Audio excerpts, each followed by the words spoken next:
Fala, nação alvinegra de Parque São Jorge, estamos de volta. Vamos falar das notícias do Coringão nessa quinta-feira que repercutem na semana do Corinthians e são as mais sérias, né? Então, de certa forma, pedindo para vocês para se inscrever no canal, ativar a notificação, compartilhando, comentando, que é muito importante.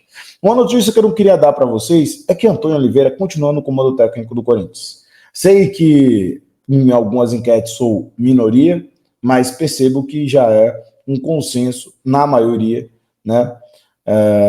Dos diretores que o Antônio não vai ter sequência no trabalho. O Fabio Soldado teve uma reunião na tarde desta quinta-feira e conseguiu segurar as pontas pelo menos até domingo.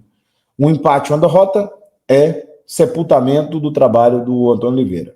Talvez uma vitória, e isso eu digo que é um talvez, porque todo mundo já decretou a saída do Antônio, menos o Fabinho, poderia dar uma sobrevida de uma rodada, ou seja, viveria sempre na corda bamba. Isso não é bom para o trabalho, para os atletas e nem para o Corinthians.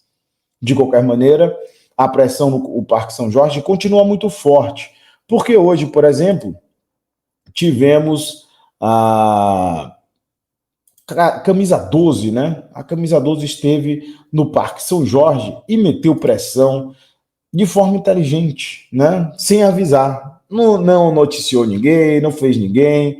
Chegou lá, o camisa 12 foi do estádio lá do Corinthians, do Orlando Scarpelli, né? Do jogo. Muita gente saiu da briga e entrou para o Parque São Jorge tirar satisfações, tá? Então a camisa 12 simplesmente chegou lá e teve essas satisfações. Bom, de qualquer maneira, nota oficial da camisa 12 no sentido de, após péssima atuação do elenco, voltamos a Florianópolis, diretamente para o Parque São Jorge, onde pontuamos todas essas satisfações e buscamos entender quais os próximos passos da diretoria para a melhoria da atual situação do elenco clube. O presidente nos prometeu que sua diretoria está sendo reformulada e que, além da contratação de um CEO para o cargo de diretor de futebol, o time será reforçado com mais de um jogador para a titularidade do elenco. Ou seja, estamos falando de contratações de peso. Informamos que a paciência acabou, queremos resultado, cansamos de promessas e queremos o nosso clube no devido lugar. Nosso papel é apoiar, mas nossa obrigação é fiscalizar. Meus amigos, acho que estamos diante de uma situação que efetivamente gostaria de ter visto nos últimos anos. Isso não é uma crítica propriamente a este ato. Eu acho que este ato representa o que sempre foram as torcidas. Uma instituição de apoio, mas de fiscalização e cobrança. Durante anos, deixamos de fiscalizar e cobrar e onde paramos. 2 bilhões de dívida graças à renovação e transparência. Posso dizer que em 6 meses de trabalho do Augusto Melo, merece essas cobranças. Essas cobranças são bem-vindas. A fiscalização que a Gaviões da Fiel, já vou falar sobre eles, está fazendo, indo nas audiências públicas para a questão do estatuto, com reuniões com a diretoria, acho que são bem-vindas. A questão da camisa 12 também bateu o pé firme na fiscalização do Corinthians, na cobrança de melhorias, é efetivamente o que toda a torcida tem que fazer. Só que eu acho que não pode parar só no Parque São Jorge. Tem que também ir para o estádio, tem que se sentir essa cobrança, esse frisson quando a gente está na Neoquímica Arena. Já passamos 2012, 2011 com problemas, 2022, 2021, 2023 com esses mesmos problemas. E ao final, o que se tinha? Aplausos. Isso não pode, isso não é a torcida do Corinthians. Apoio pode ser aos 90 minutos, que criaram essa mística, né? Que o Corinthians não critica a equipe nos 90 minutos. Mas você pode fazer antes, no intervalo ou no final.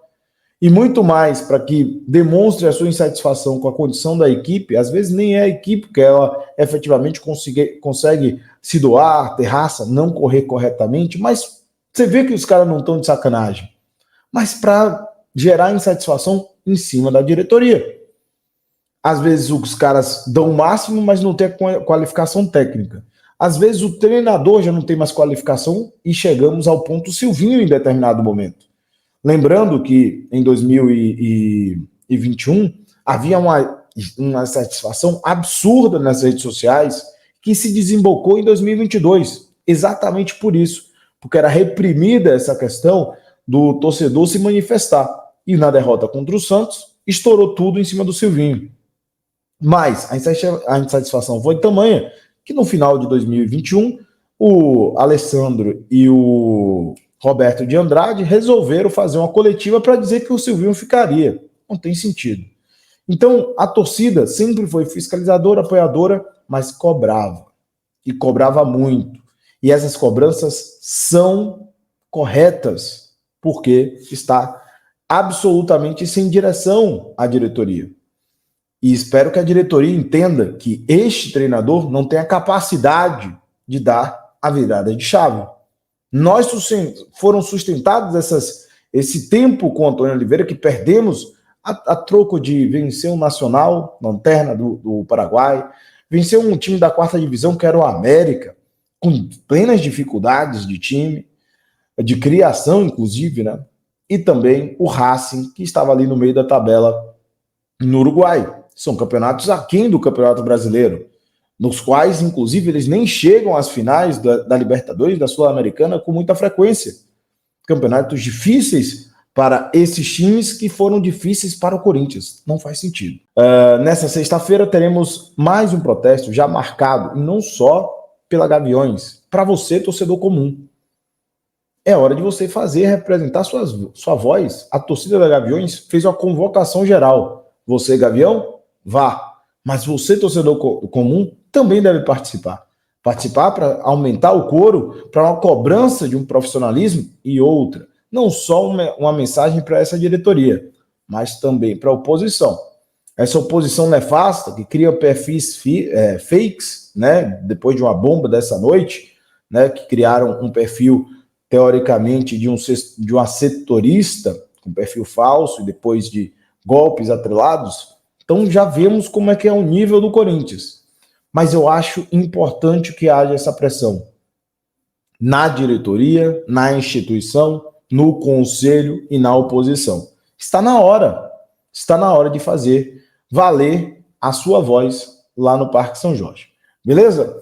Então, que bom que a Gaviões fez essa convocação geral e que será feita logo uma virada, espero eu, né, em relação a isso. Um fato curioso nessa manifestação da 12 é que o Marcelo Mariano precisou dar algumas explicações sobre os atos praticados, né, dentro dessa situação. Acho que é a primeira vez que ele abre aspas para alguma coisa lá dentro. E outra coisa, sobre a nota, cansamos de promessas depois de uma promessa de um jogador de titularidade, ou mais de um jogador titular.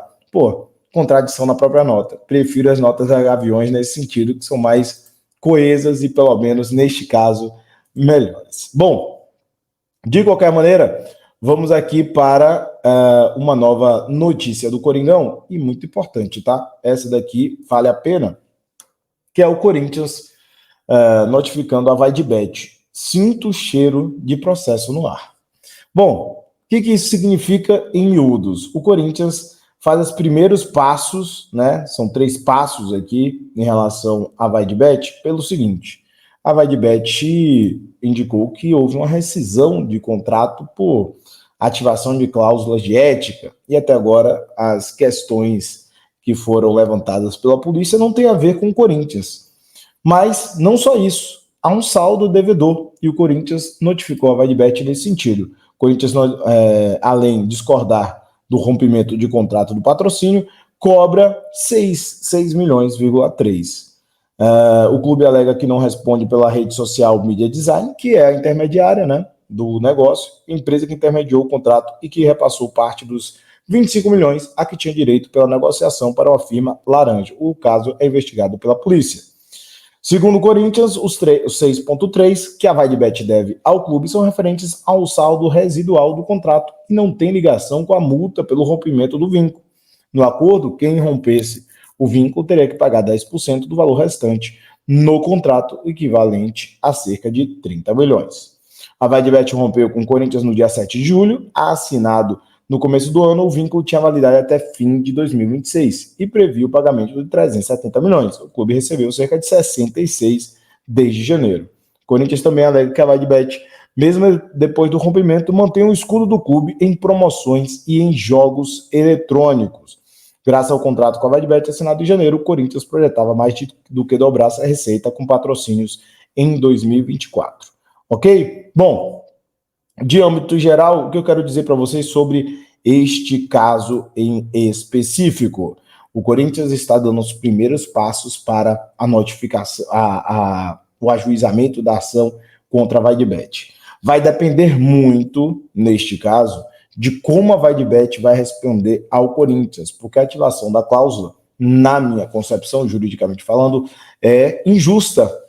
Eles alegam justa causa, mas não tem subsídios, os pré-requisitos, os nexos de causalidade, neste caso, não ocorreram, não foram preenchidos. E como não foram preenchidos, é injusto. Então a VideBet, no mínimo, pagaria os 10%. A possibilidade do Corinthians entrar com perdas ou alegar a questão de dano à moral, né? No caso, objetivo, né? Poderá, mas isso daí em outro momento. Neste caso, o Corinthians está reavendo o próprio contrato, a alegação do próprio contrato para cumprimento, e vamos aguardar os próximos passos, principalmente a resposta da VideBet, o que vai deixar bem curioso esse caso. E por fim, a gente ainda tem a última notícia interessante da noite. Bom, o Corinthians está notificando o Vasco da Gama. O que acontece? O Corinthians vendeu o Lucas Piton em 2022, certo? O Corinthians vendeu por 3 milhões de euros, por 60% dos direitos econômicos, e o Vasco não pagou nenhum centavo. Passou-se o ano de 2023 quase todo, e ao final do ano, o Corinthians entrou na corte de arbitragem, né, para tentar uma negociação com o Vasco, e essa negociação gerou 6 parcelas de 500 mil euros. Só que não houve o pagamento de nenhuma parcela. O mais grave, aliás, o mais cômico, essa negociação, essa dívida estava atrelada a uma dívida que o Corinthians tinha com a Elenco Esportes. E de quem é a Elenco Esportes? Fernando Garcia, um dos empresários mais ligados ao Duílio Monteiro Alves. Então o Corinthians ainda, além dos 3 milhões de euros que foram parcelados, o Corinthians ainda tinha direito a mais 1,5 milhão, que são dos 20% que tem direito por conta dos 50 jogos que o Piton conseguiu concluir nessa temporada. Meus amigos, Corinthians não vai ver esse dinheiro. Não é pelo Vasco, mas é pelo Fernando Garcia. Porque essa dívida estava atrelada a um acordo com o Fernando Garcia. Então tudo vai ser repassado. A notificação desse valor que não entra nos cofres do Coringão. Beleza? E é isso. Gostaram das nossas notícias? Pois é. Dá aquele like, se inscreve no canal. Vamos tentar chegar a 19 mil inscritos. E se não chegar, se já chegou, né? Em 20 mil é a nossa meta do ano. Peço para vocês se inscreverem, compartilharem, comentarem. Vamos para a próxima. Valeu, até a próxima e fui.